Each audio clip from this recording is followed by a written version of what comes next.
वरना मार्केट में वैसे ही मौलवी पैदा होंगे जो कहेंगे हलवा किताब में नहीं कढ़ाई और झंडा किताब में नहीं झंडा बांस में है।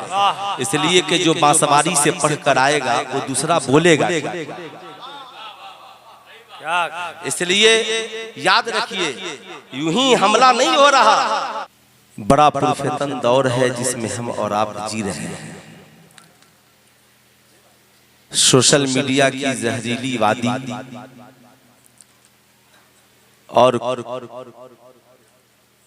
इस वक्त न जाने कब किसका ईमान लूट जाए, कब किसका अकीदा बर्बाद हो जाए, कौन कब राफजियत और खारजियत का शिकार हो जाए, न जाने कब कौन मुर्तद हो जाए। ऐसे पुरफितन दौर में हम जी रहे हैं जिस वक्त ईमान बचाना बहुत मुश्किल मरहला है। ऐसे मुश्किल मरहले से हम गुजर रहे हैं। उसे यूं समझिए कि बीमार जिंदगी है दवा मांग रही है, ये रूह मदीने की हवा मांग रही है। शक चांद को उंगली से किया अक्ल है हैरान, साइंस मोहम्मद का पता मांग रही है। ऐ खालिके कौनैन बड़ी रात अता कर, ऐ खालिके कौनैन बड़ी रात अता कर, ये फातिमा रो रो के दुआ मांग रही है। मुश्किल नहीं के हाल हमारा शिकस्ता हो, मुमकिन नहीं के हाल हमारा शिकस्ता हो, माँ मेरे लिए घर में दुआ मांग रही है। मुमकिन नहीं के हाल हमारा शिकस्ता हो, माँ मेरे लिए घर में दुआ मांग रही है, माँ मेरे लिए घर में दुआ मांग रही है। इमाम इश्क़ो मोहब्बत ने कहा बखुदा खुदा का यही है दर, नहीं और कोई मफर जो वहां से हो यही आके हो। मेरे दोस्त बड़ा पुरफितन दौर है। क्या इस दौर में, जिस दौर में हम और आप जीवित और जिंदा हैं, अब ये समझना मुश्किल हो गया है। हमारी कौम ये सवाल करती है मौलाना साहब क्या आला हजरत को मानना जरूरी है? मैंने कहा आला हजरत को मानना जरूरी नहीं है, मगर ये खतरा है जो आला हजरत की बातों को नहीं मानेगा उसका ईमान खतरे में पड़ जाए, उसका अकीदा खतरे में पड़ जाए, वो राफजियत का शिकार हो जाए, वो खारजियत का शिकार हो जाए। क्या आपने नहीं देखा अभी कुछ महीनों पहले इसी भारत की सरजमी पर नाम नेहाद मीडिया की मौजूदगी में तौहीद की आड़ में लोग अल्लाह रब्बुल इज्जत के वजूद पे डिबेट करने के लिए बैठ गए। अब जरा सा आप सोचिए क्या वो दौर है जावेद नाम का शख्स और इस बात का मुनकिर हो जाए, नाम जावेद हो और ये कहे कि मियां माज़ल्लाह खुदा का कोई वजूद नहीं है, लेकिन जो मुनाजरा करने आए साहब उसकी भी पोजीशन वही है। एक शख्स तौहीद का मुनकिर है तो एक शख्स अज़मते रसूल का मुनकिर है, मामला दोनों का वही है।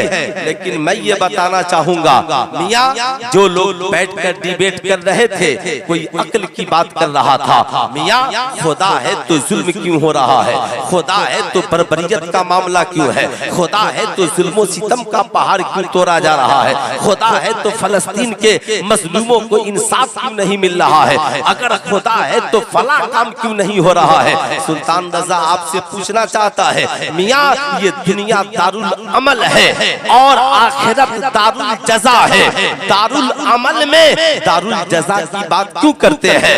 क्या कोई इमाम हुसैन का मानने वाला इस सदी में ये कह सकता है इमाम हुसैन का खुदा पे अटूट भरोसा था, राह खुदा में जान देने के लिए गए, तो क्या पूरी दुनिया में कोई हुसैनी ये कह सकता है माशअल्लाह अगर खुदा है तो उसने हुसैन को बचाया क्यों नहीं, खुदा है तो उसने अली अस्कर की हिफाजत क्यों नहीं की, खुदा है तो उसने औनो मोहम्मद की हिफाजत क्यों नहीं की? नहीं मियां ये मामला अमल से है, अमल से से है अल्लाह आजमाता है, देखना है ये मेरे बंदे मेरी राह में किस कदर मुजाहरा करते हैं, मेरी राह में किस कदर सब्र का मुजाहरा करते हैं। मियाँ बड़ा अजीब दौर है, लेकिन मियाँ याद रखिएगा आला हजरत के बड़े अजीज शागिर्द रशीद जिसे पूरी दुनिया जिन्हें हुजूर सदरुल शरिया के नाम से जानती है, और जरा मोहब्बत से समझिए हुजूर हाफिज मिल्लत का नाम आपने सुना होगा।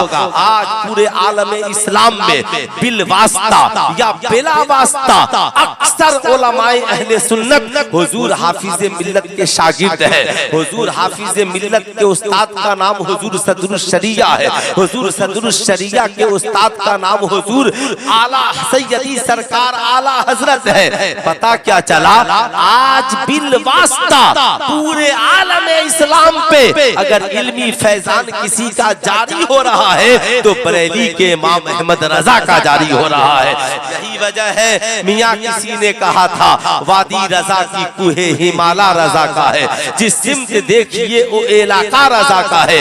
गैरों ने तो लिखा है बहुत इल्म दीन पर, जो कुछ भी इस सदी में है तन्हा रजा का है। हुजूर सदरुल शरिया जब अकायद का बयान करते हैं तो अकायद के बाब में लिखते हैं मियाँ याद रखिएगा अल्लाह एक है, पाक है, बेऐब है, बेमिसल है, बेमिसाल है, हमेशा से है, हमेशा रहेगा। मगर खुदा को समझने के लिए अक्ल की जरूरत नहीं, ईमान की जरूरत है, इश्क की जरूरत है। इसलिए कि जो अक्ल में समा जाए वो खुदा नहीं हो सकता, और जो खुदा है वो कभी अक्ल में नहीं समा सकता।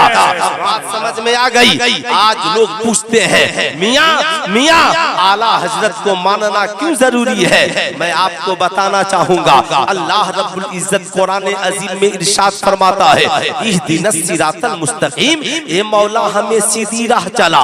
सीधी राह है क्या, खुद रब फरमाता है सिरातल लजीना अनअमता अलैहिम, उनकी राह चला जिस पर तेरा इनाम हुआ, यानी सिराते मुस्तकीम वो है जिस पर रब का इनाम हुआ। अच्छा अल्लाह का इनाम किस पर हुआ, अनअमल्लाहु अलैहिम मिनन नबिय्यीन वस्सिद्दीकीन वश्शुहदा वस्सालिहीन। अल्लाह का इनाम नबिय्यीन पर है, अल्लाह का इनाम सिद्दीकीन पर है, अल्लाह का इनाम शुहदा पर है, अल्लाह का इनाम औलिया सालिहीन पर है। अब मामला समझ में आ गया, यानी ये जो चार राहें हैं, अंबिया की राहें सिराते मुस्तकीम है, सिद्दीकीन की राहें सिराते मुस्तकीम है, शुहदा की राहें सिराते मुस्तकीम है, सालिहीन यानी औलिया की राहें सिराते मुस्तकीम है। अब जरा इसे ठहर जाइए मियाँ, अब हमें ये राह किस राह का पता चल गया, लेकिन क्या जितने लोग यहाँ पे हमारी तरह दाढ़ी टोपी वाले हैं सब सिराते मुस्तकीम पे चलने वाले हैं। आज सोशल मीडिया पे तारिक जमील जैसा मौलवी भी तकरीर कर रहा है, तारिक मसूद जैसे मौलवी के भी फलावर है। वो तारिक मसूद जिसने कुछ दिनों पहले तकरीर की और कहा कि माज़अल्लाह कुरान के ग्रामर में गलती वाक़े हो सकती है, कुरान में ग्रामर के एतबार से गलतियां भी है। अब सवाल ये उठता है मियाँ कि क्या जो तारिक मसूद बोल रहा है उसके मानने वालों की भी दुनिया में कमी नहीं है, मगर रब कुरान में फरमाता है ज़ालिकल किताबु ला रैब फी, कुरान वो मुकद्दस किताब है जिसमें शक की कोई गुंजाइश नहीं। मियाँ अब आप कहेंगे क्या तारिक मसूद कुरान बयान नहीं करता, तारिक मसूद हदीस बयान नहीं करता। पता क्या चला, हर कुरान हदीस बयान करने वाले को हम हक पे नहीं मान सकते। ऐ कुरान तू बता, क्या हर कुरान बयान करने वाला हक पर है? कुरान कहता है नहीं, यो दिल्लो बेही कसीरा व यहदी बेही कसीरा। ये कुरान है जिसे पढ़कर बहुत से लोग गुमराह हो गए और बहुत से लोग हिदायत पा गए। अब सवाल ये उठता है हम पता कैसे लगाएंगे फला गुमराह है फला हिदायत पर है। अब जरा ठहरिए, सबकी तकरीर मत सुनिएगा, ये नहीं चैनल पे जो आ गया मिर्जा जहली भी ठीक है, मियाँ तारिक मसूद भी ठीक है, तारिक जमील भी ठीक है। कुछ लोग कहते हैं हम किसी की बुराई नहीं करते। मैं कहता हूँ आपको बुराई करने के लिए कौन कहता है? ये कहते हैं कुरान उधर भी है, कुरान इधर भी है, मगर कुरान कहता है मुझे देखकर हिदायत का फैसला मत करना। आखिर फैसला होगा कैसे? तो तकरीर करने वाले से कहिए जरा ठहरिए, पहले अल्लाह के बारे में अपना अकीदा बताइए। मालूम है कब्र में आमाल के बारे में नहीं पूछा जाएगा, कब्र में आपसे अकीदा के बारे में पूछा जाएगा। मन रब्बो का, तुम्हारा रब कौन है? ये अमल नहीं अकीदा है। माँ दीनों का, तुम्हारा दिन क्या है? ये अमल नहीं अकीदा है। बुखारी शरीफ में एक ही सवाल का जिक्र है, माँ कुंता तक़ूलु फी हाज़र रजुल, तुम दुनिया में इस मर्द यानी हुजूर सल्लल्लाहु अलैहि वसल्लम के बारे में क्या कहते थे? ये अमल नहीं, ये अकीदा है। आज समाज में कुछ लोग कहते हैं मौलाना साहब क़यामत के दिन, मौलाना साहब पहले अमल। मैं कहता हूँ नहीं, अमल का ताल्लुक बाद में है और अकीदे का ताल्लुक पहले है। इसलिए कि जब अकीदे का ताल्लुक ईमान से है, जब ईमान दुरुस्त होगा तब जाकर नमाज का फायदा है, रोजे का फायदा है, हज का फायदा है, ज़कात का फायदा है, इसाले सवाब का फायदा है, उर्फ का फायदा है, सुभान अल्लाह अल्हम्दुलिल्लाह का फायदा है। मगर अकीदा दुरुस्त नहीं हो, उसका ईमान ठीक नहीं हो। अब मियां यही वजह है, हुजूर फकीह मिल्लत मुफ्ती जलालुद्दीन अमजदी से किसी ने पूछा हुजूर बद अकीदों की तकरीर सुनना कैसा? कहा मना है, हो सकता है वो बात बड़ी अच्छी कर रहा हो मगर तुम उसके फॉलोवर्स बन जाओ और वो तुम्हारे अकीदे को बिगाड़ दे।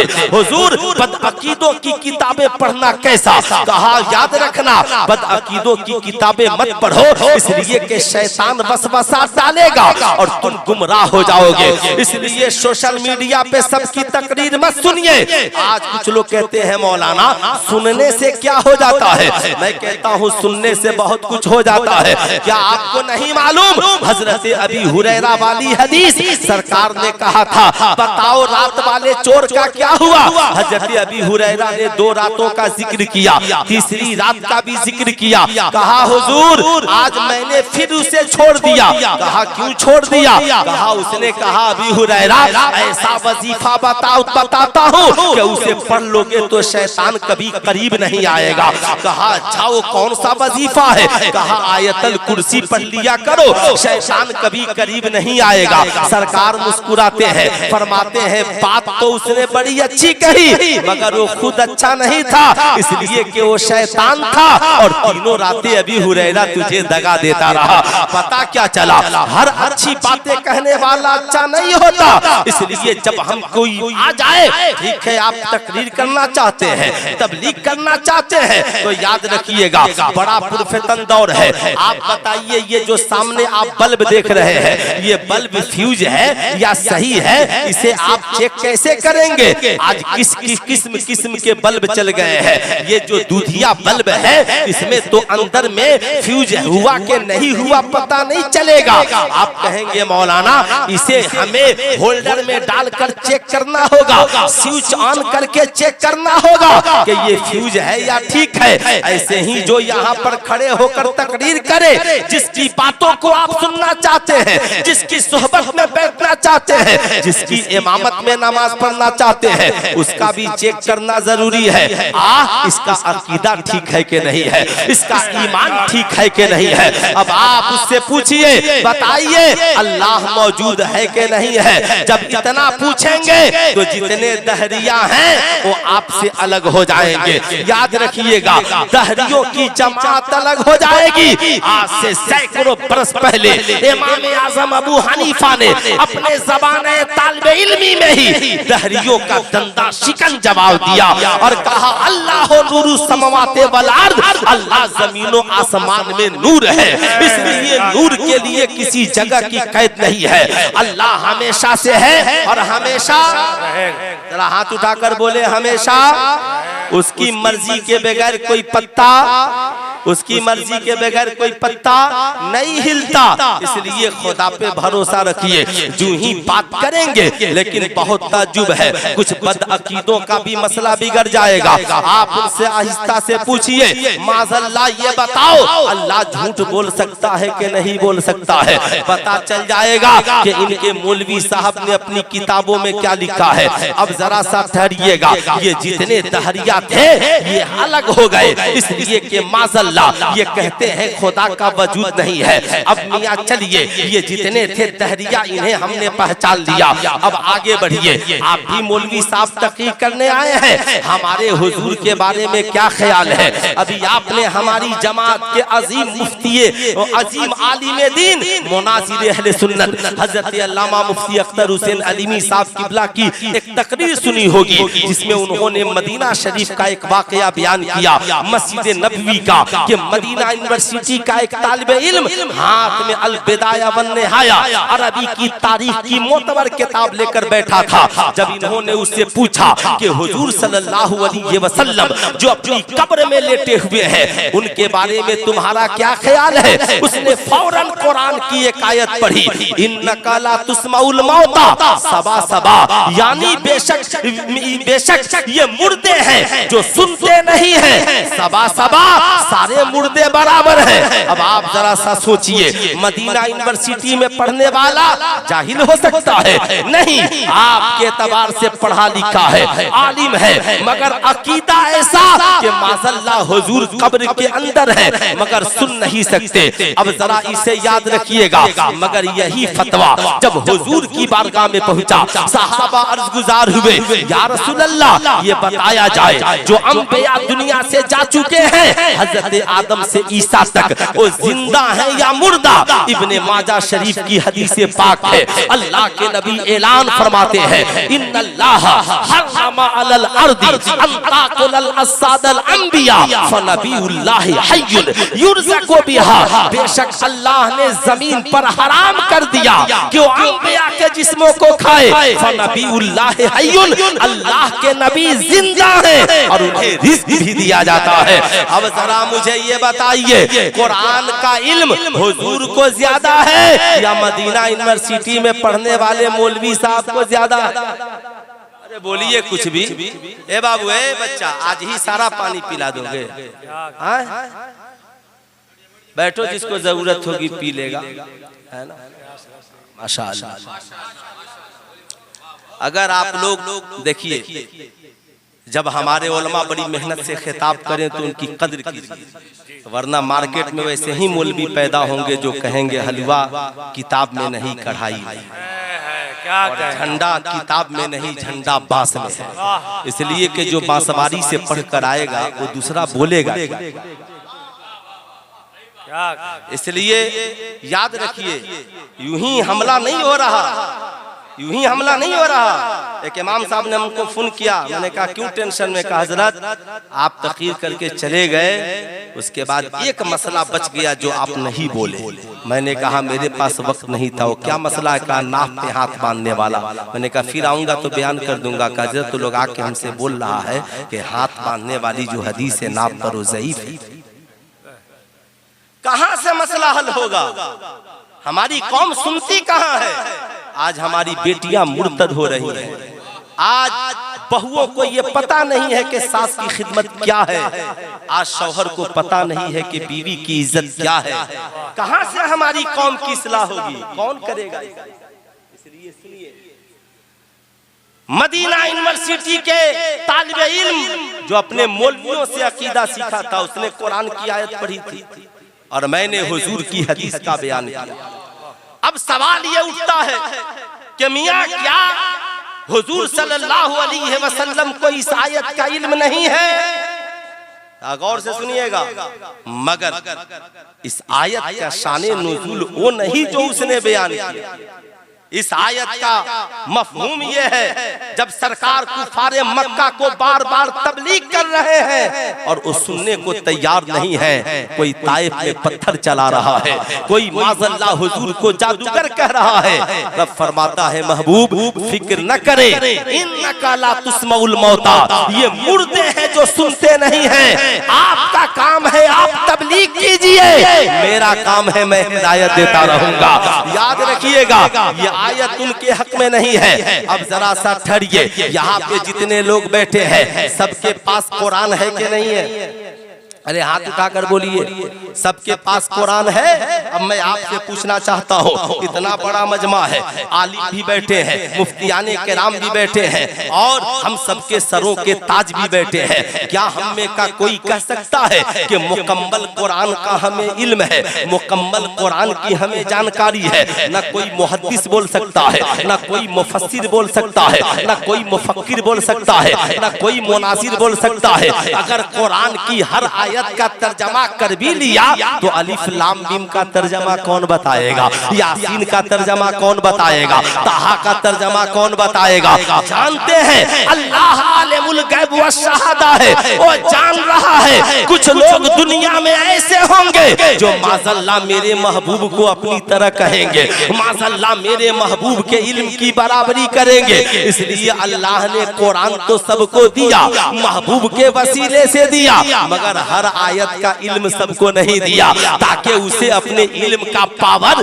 न चढ़ने पाए। उसे पता चले हमें सूरे बकर का इल्म है मगर अलिफ लाम मीम का इल्म नहीं है, हमें यासीन का इल्म नहीं है, ताकि कोई इल्म में मेरे महबूब की बराबरी न कर सके। अब सा ठहरिएगा मियाँ, याद रखिएगा, आज का कोई बदअकीदा कहे कि माज़अल्लाह ये मुर्दे हैं, सुनते नहीं है। आदम मुर्दा, ज़करिया मुर्दा, यहिया मुर्दा, औलिया मुर्दा, सहाबा मुर्दा, मगर जरा सा सोचिए ताज्जुब की बात, मियाँ नहीं, याद रखिएगा, मौत तो आनी है, ये बरहक है, मगर सबका रुतबा और मकाम अलग अलग है। इसलिए जो लोग इस दौर में ये अकीदा रखते हैं माज़अल्लाह हुजूर मरकर मिट्टी में मिल गए, उन्हें फिर से पढ़ने की जरूरत है, फिर से अपने ईमान को चेक करने की जरूरत है। हम किसी मौलवी की क्यों मानेंगे? हम तो नबी की मानेंगे। नबी ने फरमाया आदम को मुर्दा न कहना, नूह को मुर्दा न कहना, ज़करिया को मुर्दा न कहना, यहिया को मुर्दा न कहना, मूसा को मुर्दा न कहना, ईसा को मुर्दा न कहना। ये अंबिया अपनी कब्रों में जिंदा हैं। मैं मेराज की शब जा रहा था, हजरत मूसा अपनी कब्र में नमाज पढ़ रहे थे।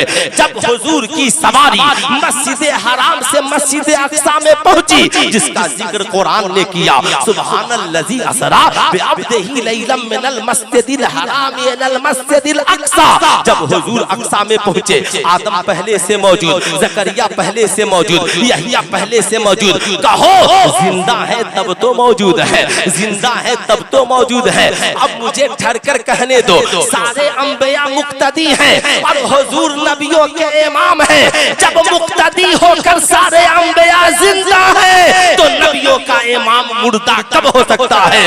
करम है बरेली के अहमद रजा का, जब तक भारत में रहे किताबों से साबित करके बताया हुजूर जिंदा है, और जब मदीने में गए तो आंखों से देखकर कहा तू जिंदा है वल्लाह, तू जिंदा है वल्लाह, मेरे चश्मे आलम से छिप जा।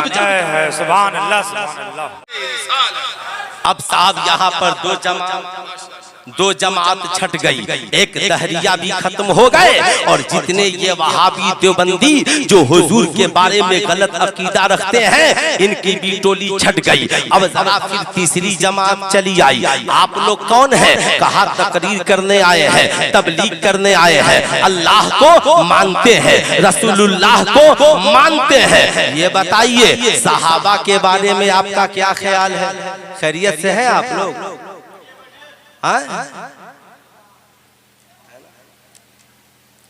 सहाबा के बारे में आपका क्या ख्याल है? हजरत अबू बकर के बारे में, हजरत उमर के बारे में, हजरत उस्मान गनी के बारे में, हजरत मौला अली के बारे में आपका क्या ख्याल है? अब साहब उनके माथे पे पसीना आ गया। वो कहते हैं हम अहले बैत को मानते हैं मगर अबू बकर को नहीं मानते, हम उमर को नहीं मानते, हम उस्मान गनी को नहीं मानते। मैंने उनसे कहा बताओ ईमानदारी से, हजरत अली से ज्यादा इल्म तुम्हारे पास है? बताओ हजरत अली से ज्यादा इल्म तुम्हारे पास है? आका फरमाते हैं अना मदीनतुल इल्म व अलीउन बाबुहा, मैं इल्म का शहर हूँ और अली उसके दरवाजे हैं। बताओ ईमानदारी ईमानदारी से अगर तुम हजरत अली के मानने वाले हो तो हजरत अली ने जिसे एक्सेप्ट किया उसे हम रिजेक्ट नहीं कर सकते हैं। अबू बकर की इसकी खिलाफत को हजरत अली ने एक्सेप्ट किया कि नहीं किया? हजरत उमर की खिलाफत को हजरत अली ने एक्सेप्ट किया कि नहीं किया? हजरत उस्मान गनी की खिलाफत को हजरत अली ने एक्सेप्ट किया कि नहीं किया?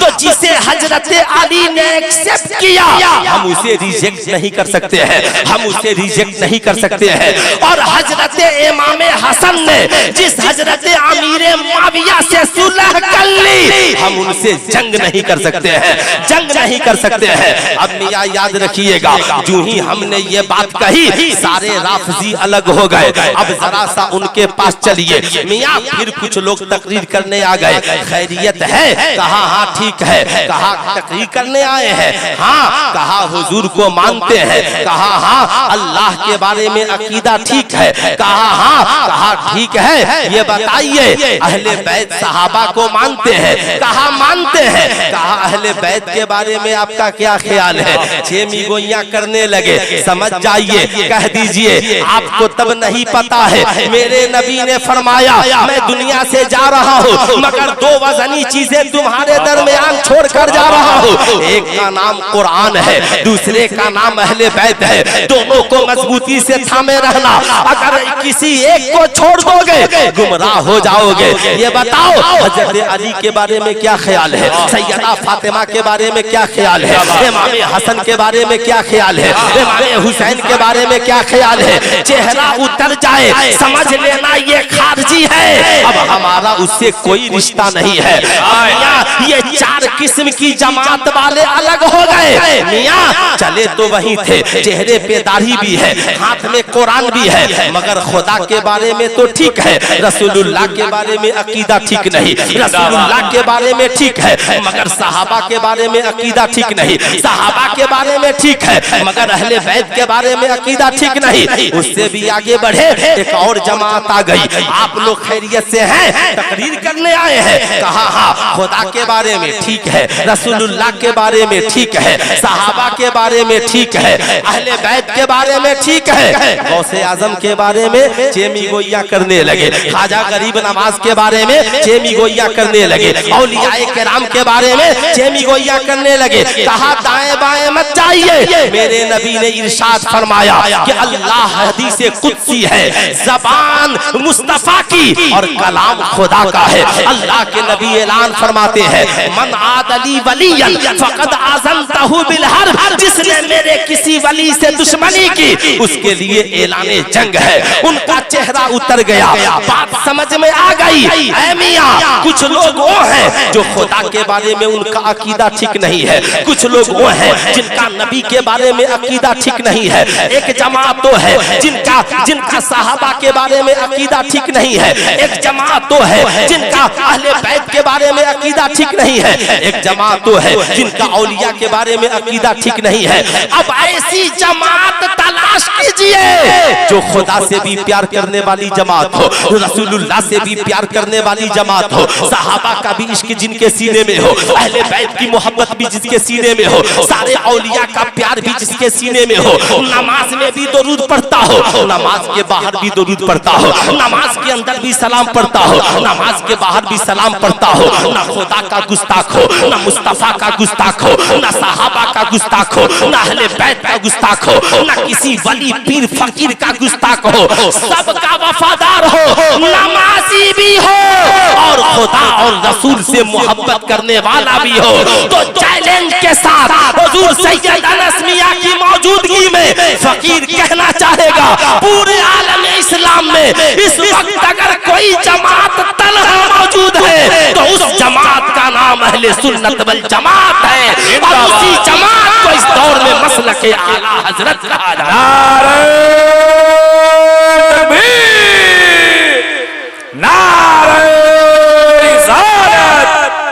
मसलके आला हजरत, मसलके आला हजरत हजरत अल्लामा मुफ्ती सुल्तान रजा साहब क्यों? इसलिए कि अंबिया की मोहब्बत से राते मुस्तकीम है, सिद्दीकीन की मोहब्बत से राते मुस्तकीम है, शुहदा की मोहब्बत से राते मुस्तकीम है, मियां सालेहीन की मोहब्बत से राते मुस्तकीम है। जो नबी से झटा वो सिराते मुस्तकीम से अलग हो गया, जो सिद्दीकीन से झटा हटा वो सिराते मुस्तकीम से अलग हो गया, जो शुहदा की मोहब्बत से हटा वो सिराते मुस्तकीम से अलग हो गया, जो औलिया की मोहब्बत से हटा सिराते मुस्तकीम से अलग हो गया। यही वजह है पूरी दुनिया में कहीं रहिए मगर मसलके आला हजरत पे कायम रहिए। हुजूर ताजुश शरिया फरमाते हैं जिंदगी ये नहीं है किसी के लिए, जिंदगी है नबी की नबी के लिए, ना समझ मरते हैं जिंदगी के लिए, जीना मरना है सब कुछ नबी के लिए। सुलह कुल्ली नबी का नहीं सुन्नियो, पक्का सच्चा है सुन्नी नबी के लिए। मसलके आला हजरत पे कायम रहो, जिंदगी ये मिली है इसी के लिए।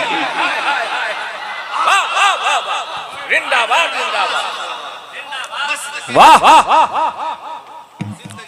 ये मैंने मुख्तसर सी तकरीर इसलिए की ताकि आपको ये बात समझ में आ जाए इन बुजुर्गों का दामन कितना जरूरी है, अहले बैत की मोहब्बत किस कदर जरूरी है। इसलिए आज के बाद जब आप सोशल मीडिया खोलिएगा तो राफियों की तकरीर मत सुनिएगा, खारजियों की तकरीर मत सुनिएगा, बदअकीदों की तकरीर मत सुनिएगा, और हमारी जमात के भी कठमुल्लों की तकरीर मत सुनिएगा, एकदम मत सुनिएगा।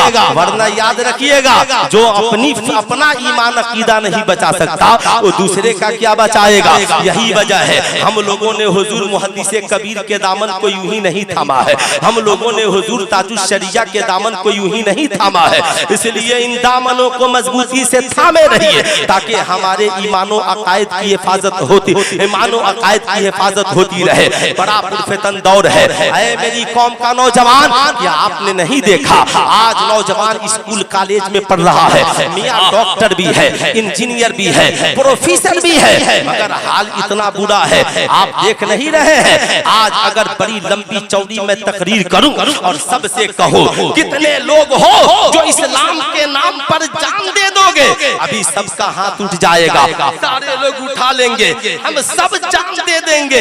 जान देने को इस्लाम पे सब तैयार है मगर इस्लाम पे चलने को कोई तैयार नहीं है। अल्लाह ने किस चीज की कमी है कि डॉक्टर साहब जहेज मांग रहे हैं, किस चीज की कमी है इंजीनियर साहब जहेज मांग रहे हैं, किस चीज की कमी है प्रोफेसर साहब जहेज मांग रहे हैं। अभी मैं हुजूर शेरे बेशय अहले सुन्नत के साहबजादे हुजूर मशहूर मिल्लत के उर्स में मैं गया था तो मेरी तकरीर का उन्वान था दौरे हाजिर में बढ़ता हुआ इर्तिदाद। सुल्तान रजा कहना चाहेगा कैसे हमारे बच्चे और बच्चियां मुर्तद नहीं होंगे। मैं हुजूर से माजरत के साथ कुछ बोल रहा हूं आपसे, बताएं ईमानदारी से हम जहां बैठे हैं ये मदरसा है मगर हमारी कौम के कितने % बच्चे बच्चियां मदरसे में पढ़ते हैं? आप सर्वे कर लीजिए, 1% भी हमारी कौम के बच्चे बच्चियां मदरसे में नहीं पढ़ते हैं। बड़ा अजीब मसला है। 99% स्कूल कॉलेज में पढ़ते हैं। स्कूल में पढ़ाने वाला कौन है? स्कूल में पढ़ाने वाली कौन है?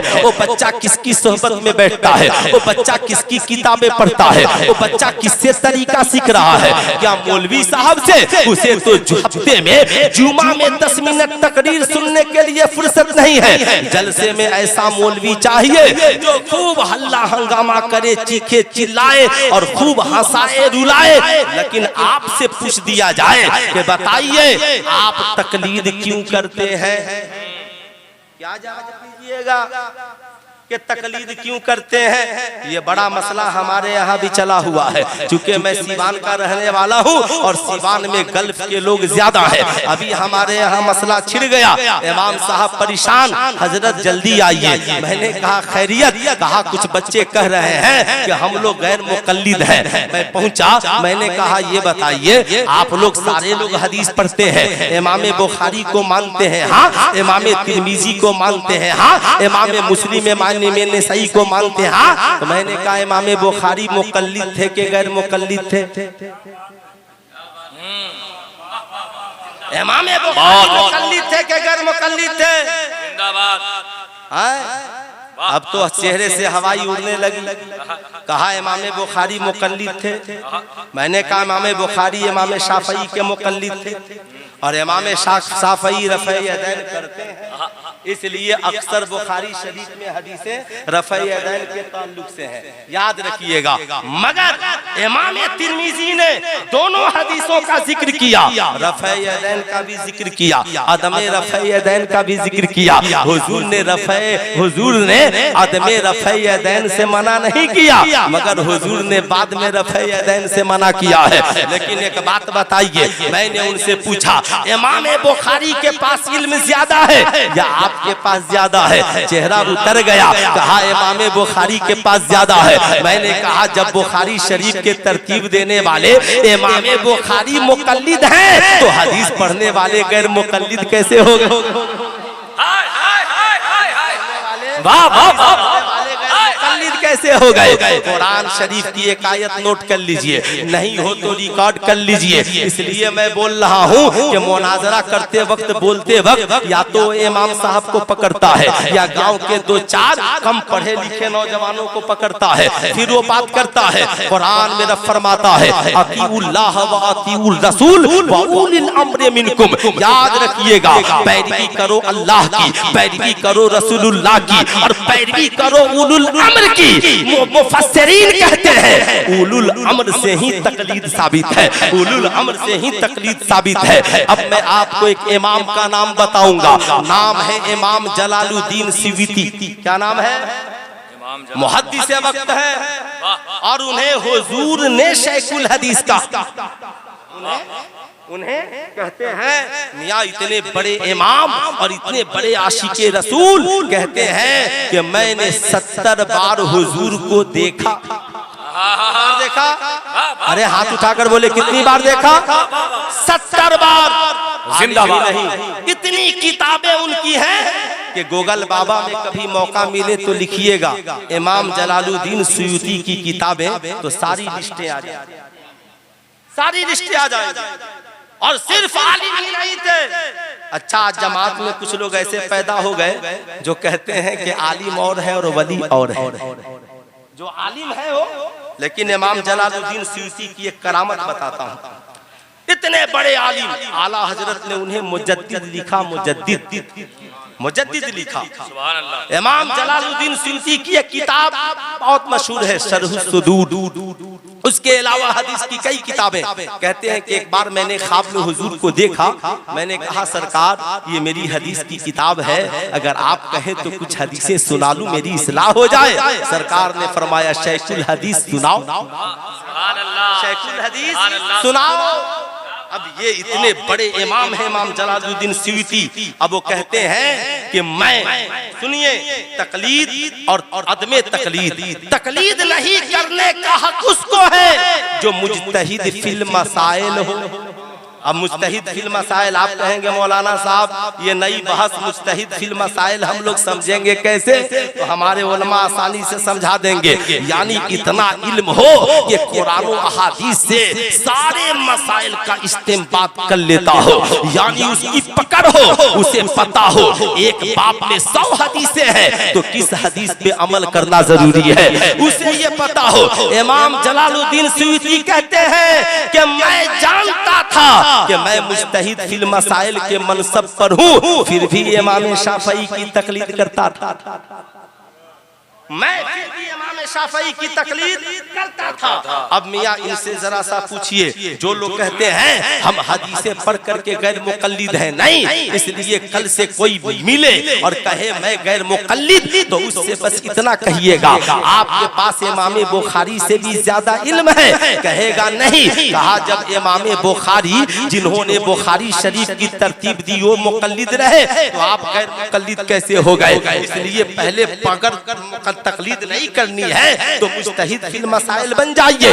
इस वक्त पूरे आलम इस्लाम में कोई ऐसा आलिम नहीं है जो मुजतहिद फिल मसाइल हो या उसका नाम बताया जाए। ये मैं अपनी तहकीक बता रहा हूँ, आपकी तहकीक की बात नहीं। लेकिन मालूम है इमाम जलालुद्दीन सियूती इतने बड़े अल्लाह के वली, मिस्र की एक खानकाह में जो जोहर की नमाज के बाद कैलूला कर रहे हैं, अपने खादिम खास से कहा अगर ये बात किसी पर जाहिर न करो तो सुनो, आज असर की नमाज हम काबे में पढ़ते हैं। बैठे हैं खानकाह में, है ना, बैठे हैं खानकाह में न कहीं से दूर है मंजिले, न कोई करीब की बात है, जिसे चाहे उसको नवाज दे, ये दरे हबीब की बात है। खादिम कहता है हुजूर इससे बड़ी अच्छी बात और क्या हो सकती है। नसीबा हुजूर असर की नमाज हम काबे में ही पढ़ेंगे।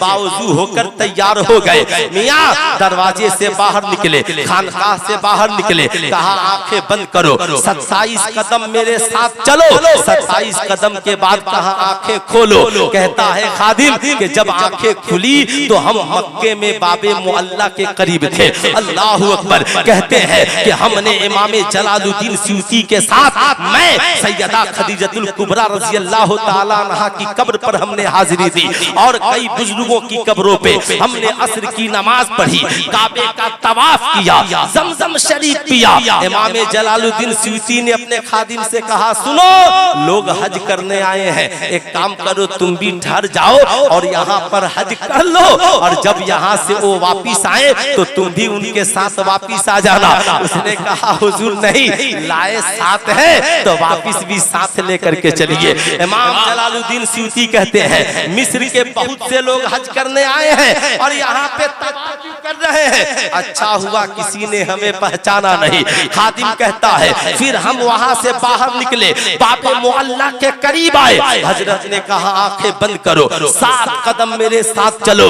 गए थे तो 27 कदम में, वापिस पलटे तो 7 कदम चले। कहा आंखें खोलो, आंखें बंद की तो काबे में था और आंखें खुली तो मिस्र में उनकी खानकाह में था। मियां है मेरे दोस्त, इसलिए न कहना बुजुर्गों की सोहबत अख्तियार करो।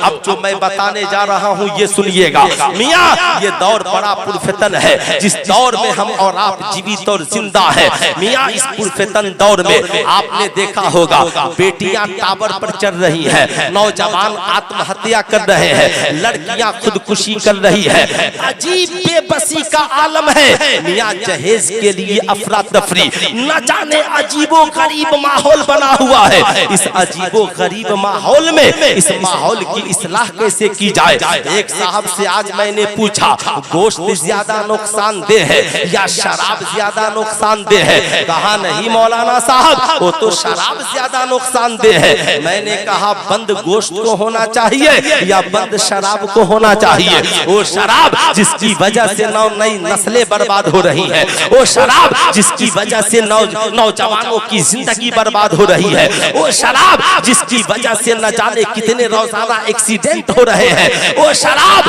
जो तमाम बुराइयों की जड़ है। आपने देखा होगा सड़क किनारे बोर्ड लगा रहता है शराब पीकर गाड़ी चलाना मना है। मैंने पूछा भाई गाड़ी चलाने वाला शराब पिए तो जेल और बैठने वाला पिए तो बेल, आपका मसला क्या है। शराब कहा मौलाना साहब अगर गाड़ी चलाने वाला शराब पिएगा जान गाड़ी में बैठने वालों की जान चली जाएगी। ऐ मेरी कौम का नौजवान, शराब पीना गलत है, ये लोगों को बात समझ में आ रहा है। मदीने वाले मुस्तफा ने 1450 बरस पहले ऐलान कर दिया ऐ मेरी कौम के लोगों, इस्लाम में शराब पीना कल भी हराम था और शराब पीना आज भी। हाथ उठाकर बोले शराब पीना आज भी, शराब पीना आज भी। अच्छा एक बात बताइए, मैंने कुरान अजीम की एक आयत करीमा तिलावत करने का शर्फ हासिल किया। या अय्युहल्लज़ीना आमनू कू अनफुसकुम व अहलीकुम नारा, ऐ ईमान वालों अपने आप को और अपने घर वालों को जहन्नम की आग से बचाओ। ईमानदारी से बताइए जहन्नम की आग से कुरान कहता है पहले खुद बचिए फिर अपनी औलाद को बचाइए। आज मेरी कितनी माएँ हैं जो खुद आग से बचने की कोशिश करती हैं और अपनी औलादों को बचाती हैं। ये दुनियावी आग की बात नहीं कर रहा हूँ, जहन्नम की आग। जहन्नम की सख्ती इतनी है और आग में गर्मी इतनी है कि जहन्नम का हल्का अजाब ये है कि आग की जूती को पाँव में पहना दिया जाएगा और भेजा नाक और आंख के रास्ते कान के रास्ते खोल कर बाहर निकल आएगा। ये जहन्नम का सबसे हल्का अजाब है। कुरान कहता है खुद भी जहन्नम की आग से बचिए, अपनी औलादों को भी बचाइए। ईमानदारी से बताइए शराबी जहन्नम में जाएगा कि नहीं जाएगा, जुआरी जहन्नम में जाएगा कि नहीं जाएगा, नाचने गाने वाला जहन्नम में जाएगा कि अरे बोलिए, जाएगा कि नहीं जाएगा? साहबे ईमान होगा, सजा काट करके जन्नत में आएगा, हुजूर की शफाअत से जन्नत में आएगा। मगर याद रखिएगा, नाच गाने की सजा है। आपने सुना होगा, हुजूर सैयद शहजाद साहब किबला एक बारात में तशरीफ ले गए, लड़के वाले नाचते गाते हुए आ गए। उन्होंने देखा कि ये मानने को तैयार नहीं है, लाठी उठाई, डंडा उठाया, अभी हाथ चूमने को सब तैयार है और नाच गाना बाजा कीजिए और हुजूर अनस मियां का एक आशा चल जाए तो आप जाकर FIR कर दीजिएगा। किस कदर हमारा ज़मीर मुर्दा हो गया। कोई नाच से रोके तो उस पे FIR, कोई जहेज से रोके तो उस पे FIR। उस दिन मैं खून के आंसू रोने पे मजबूर हो गया जब एक इमाम साहब रोने लगे। मैंने कहा क्या हुआ? कहा हजरत, हमारे यहाँ एक अमीर आदमी ने अपने बेटे की शादी में ऑर्केस्ट्रा किया और मैंने जुमा में नाच गाना और ऑर्केस्ट्रा के खिलाफ तकरीर कर दी। उसने मीटिंग बैठाई, कहा मौलवी ने मेरे खिलाफ तकरीर की है। ऐ मेरी कौम का नौजवान सुन, मौलवी तुम्हारा मुखालिफ नहीं है, ना हम किसी सेठ के मुखालिफ है, ना किसी अमीर के मुखालिफ है, ना किसी गरीब के मुखालिफ है, ना हम खान साहब के मुखालिफ है, ना अंसारी साहब के मुखालिफ है, ना हम बाइकट के मुखालिफ है, ना हम फारवर्ड के मुखालिफ है, बल्कि ये पीराने निज़ाम, ये उलमाए कराम गुनाहों की मुखालफत करते हैं। शराब पीना हराम है, शराब से आपको बचाना चाहते हैं। जुआ खेलना हराम है, जुए से आपको बचाना चाहते हैं। ज़ना हराम है, ज़ना से आपको बचाना चाहते हैं। नाच गाना बाजा हराम है, नाच गाने बाजा से हरू बचाना चाहते हैं। मियाँ, ये आपको गुनाहों से बचाना चाहते हैं तो जो आपको गुनाहों से बचाए उस पे FIR होना चाहिए या उसकी इज्जत होनी चाहिए? अरे हाथ उठाकर बोलिए, इज्जत होनी चाहिए या FIR होना चाहिए? इज्जत होनी चाहिए। आप बताइए, अगर आपकी बस्ती में ऑर्केस्ट्रा हो रहा हो और कोई आलिम लाठी लेकर रोकने चला जाए तो रुकिएगा कि FIR कीजिएगा? अरे बोलिए जा जोर से, रुक जाइएगा? माशाअल्लाह रुक जाइएगा।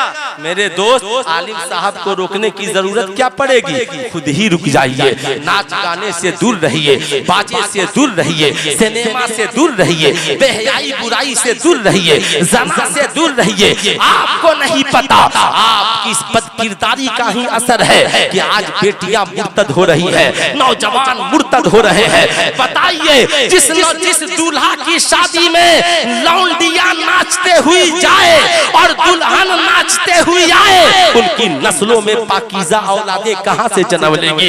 यही वजह है आज बेटियां टावर पे चढ़कर आवारा आशिक और कुत्ते के साथ शादी का डिमांड कर रही है। क्या ये हकीकत नहीं है?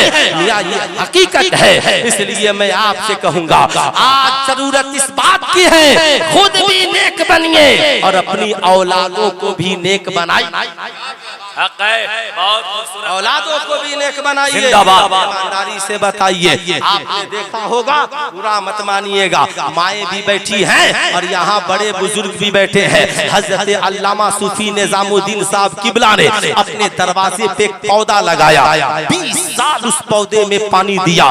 जब मौसम आम का आया तो बड़ा बड़ा फल लग गया। हजरत ने एक साहब को बुलाया, कहा 10-20 हजार दे दो और ये आम का पेड़ तुम ले लो। सुनो, दरख्त तो मेरे पास ही रहेगा, फल तुम खाना। कल होकर हजरत का एक मुरीद पहुंचा, हजरत ये आम, ये पेड़, इस पर आम? कहा हाँ, पेड़ मेरे पास है मगर अब आम मेरे पास नहीं है। कहा क्यों? कहा 10-20 हजार में उसे दे दिया। कहा हजरत आप भी अजीब बात करते हैं, 20 साल जिसे आपने पानी दिया, अचानक उस दरख्त को किसी और को दे दिया। कहा बेवकूफ, पैसा लिया है, दरख्त थोड़ी दिया है। अरे आम ही तो खा रहा है, खाने तो क्या हो गया? कहा हजरत जब साए की जरूरत थी तो दूसरे को दे दिया, जब फल खाने का वक्त आया तो चंद पैसे में दूसरे को दे दिया। मैं कहूंगा जितने कमेंट आप सूफी साहब पे कर रहे हैं, यही कमेंट उस बाप पे क्यों नहीं करते? यही कमेंट उस माँ पे क्यों नहीं करते? जब बेटा पैदा हुआ, बताओ उस बेटे को दूध किसने पिलाया? माँ ने। उस औलाद को कपड़े किसने पहनाए? बाप ने। उस औलाद की तालीम के इंतजाम किसने किए? माँ बाप ने। बच्चा कुछ बड़ा हुआ, साहब छोटे स्कूल से निकाल कर बड़े स्कूल में कौन ले गया? बड़े स्कूल से हाई स्कूल में कौन ले गया? अच्छे कोचिंग का इंतजाम किसने किया? हर साल ईद में नए जोड़े किसने बनाए? कॉलेज में इंतजाम किसने किया? अच्छी यूनिवर्सिटी का इंतजाम किसने किया? किसी का बच्चा पढ़कर डॉक्टर बना, किसी का बच्चा पढ़कर इंजीनियर बना, किसी का बच्चा पढ़कर मास्टर बना, किसी का बच्चा पढ़कर इलेक्ट्रीशियन, प्लम्बर, ठेकेदार बना। जब जवानी की दहलीज पर वो पहुंच गए, सबसे सब पैसा कमाने लगे। अचानक जब उनकी शादी की बात आई, अब उसका ससुराल से फोन आता है, हाँ हाँ सुनिए, बेटा को भेज दीजिए, कपड़ा खरीदना है। वाह रे बाप, 25 साल तूने कपड़ा पहनाया, अब दूल्हा बनना है तो बाप अपना मेयार गिरा लिया, बाप अपनी जिम्मेदारी भूल गया। होना तो ये चाहिए था, ये बाप कहता फोन रख दीजिए। मेरा बेटा जब से पैदा हुआ आज तक कपड़ा बेटे को किसने पहनाया? बोलिए किसने पहनाया है? माँ बाप ने। हाथ उठाकर बोलिए किसने पहनाया? माँ बाप ने। होना तो ये चाहिए, 25 साल कपड़ा मैं पहना सकता हूँ तो क्या मेरा बेटा दूल्हा बनेगा तो कपड़ा मैं नहीं पहना सकता हूँ? रखिए अपना पैसा, रखिए अपना कपड़ा। अच्छा समझी जी, नाराज मत होइए। सुनिए, चलिए जरा फर्नीचर खरीद देते हैं। जमीर जिंदा है तो आप कहते जब मैं अपनी औलाद के लिए 20 लाख की जमीन खरीद सकता हूँ, 20 लाख का मकान बना सकता हूँ, तो अपने बेटे बहू के लिए 2 लाख का फर्नीचर नहीं खरीद सकता हूँ, नहीं खरीद सकता हूँ। मेरा बेटा बरसरे रोजगार है, मेरा बेटा कमाता है, मैं खरीद सकता हूँ। कहा बुलेट, कहा खरीद सकता हूँ। जानते हैं अगर जिस दिन आपने इस पे अमल कर लिया, मगर थोड़ी सी लालच में तो 4 लाख, 20 लाख, 25 लाख के चक्कर में एक बाप 25 साल की मेहनत को बेच देता है, एक माँ 25 साल की मेहनत को बर्बाद कर देती है।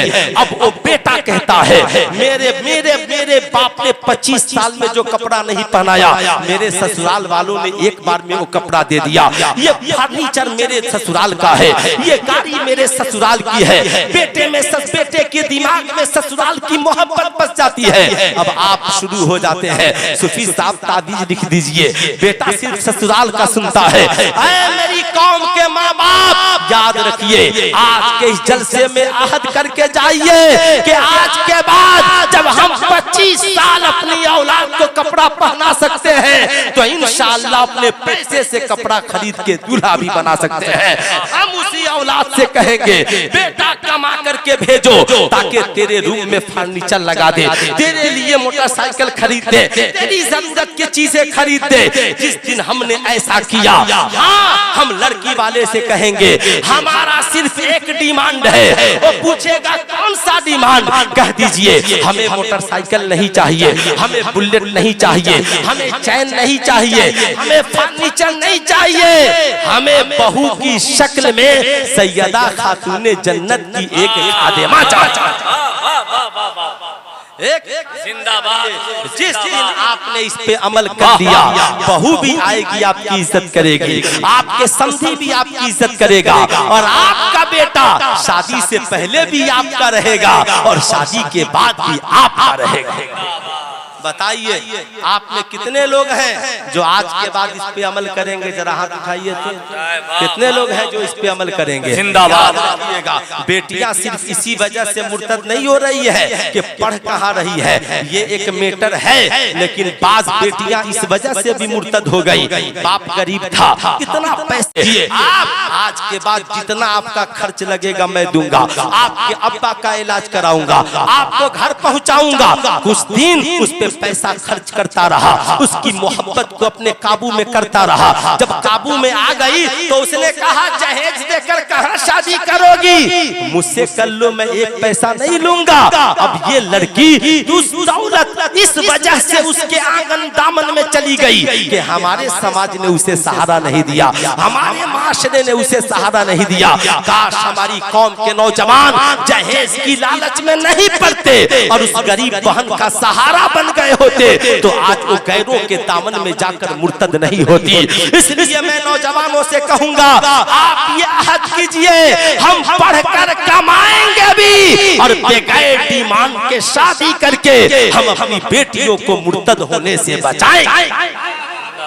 बचाएंगे इंशाअल्लाह। होना चाहिए कि नहीं होना चाहिए? होना चाहिए ना। इस पर बड़ा अजीब दौर है मियाँ, क्योंकि उसे पैसा चाहिए था। अब उसने ये देखा इधर मोहब्बत नहीं उधर मोहब्बत मिल गई। अब यहाँ पर होता क्या है, पैदा होने के बाद देखिएगा हमारे यहाँ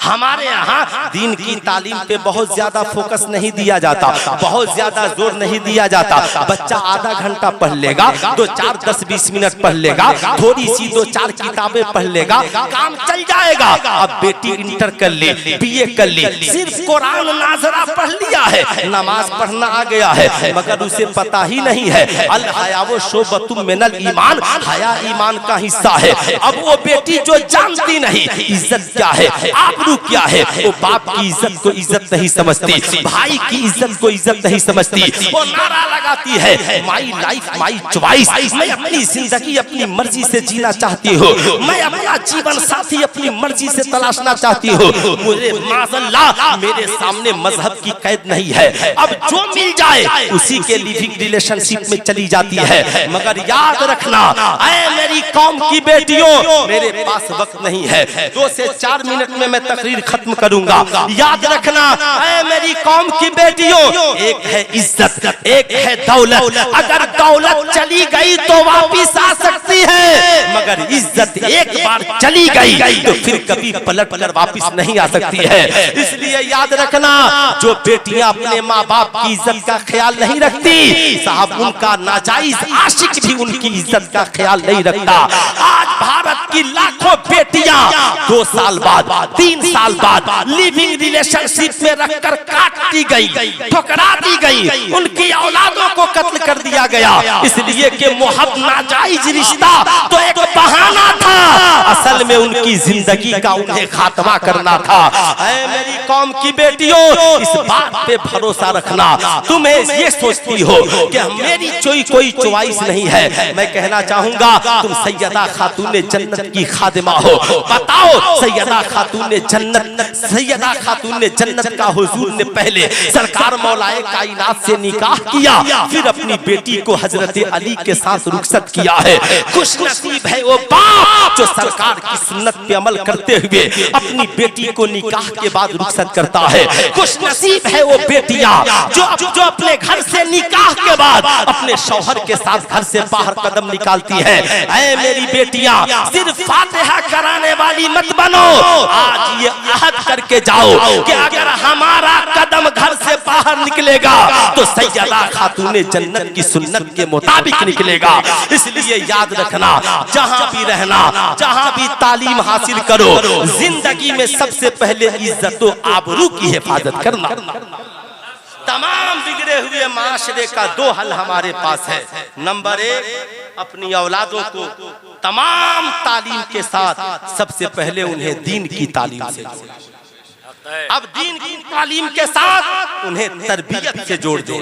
इस्लाम ने कहा बच्चों को पढ़ाओ, तलबुल इल्म फरीज़तुन अला कुल्लि मुस्लिमिन व मुस्लिमा, इल्म हासिल करना हर मुसलमान मर्द औरत पर फर्ज है। उतलबुल इल्म मिनल महदि इलल लहद, इल्म हासिल करो माँ की गोद से लेकर कब्र की गोद तक। मगर इस्लाम कहता है पढ़ाइए, हलाल क्या हराम क्या, अच्छा क्या बुरा क्या, लेकिन जब 7 साल के बच्चे बच्ची हो जाए तो सबसे पहले इंजीनियर डॉक्टर प्रोफेसर बाद में बनाइएगा, आलिम मौलाना मुफ्ती बाद में बनाइएगा।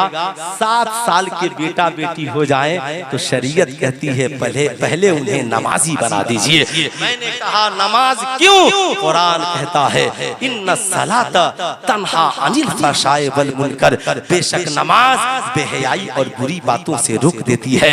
यही वजह है हम जब खानकाहों में पहुंचते हैं तो अल्लाह वाले हमें सबसे पहले ईमानो अकीदे की दुरुस्ती के बाद नमाज से जोड़ देते हैं। जब जब हमारे बच्चे बच्चियां बालिग होने से पहले नमाजी बन जाएंगे और उनका रिश्ता खुदा से जुड़ जाएगा, रसूलुल्लाह से जुड़ जाएगा, इंशाअल्लाह जिंदगी में पाकीज़गी आएगी। आज चाहते हैं आप हमारे बेटे और बेटियां शराब से बचें, जना से बचें, जुआ से बचें, बेहयाई बुराई से बचें, तो तालीम के साथ तरबियत दीजिए और सबसे पहले उन्हें नमाजी बना दीजिए। बुजुर्गों के दामन करम को मजबूती से थाम लीजिए। आला हजरत सरकार फरमाते हैं, ऐसे आकाओं का बंदा हूँ रजा, बोल बाले मेरी सरकारों के, जिंदगी बाकी मुलाकात बाकी। पूरा मजमा मिलकर पढ़ लीजिए, अस्तगफिरुल्लाह रब्बी मिन कुल्ले ज़ंबी व अतूबु इलैहि। पढ़ लीजिए ला इलाहा इल्लल्लाह मुहम्मदुर रसूलुल्लाह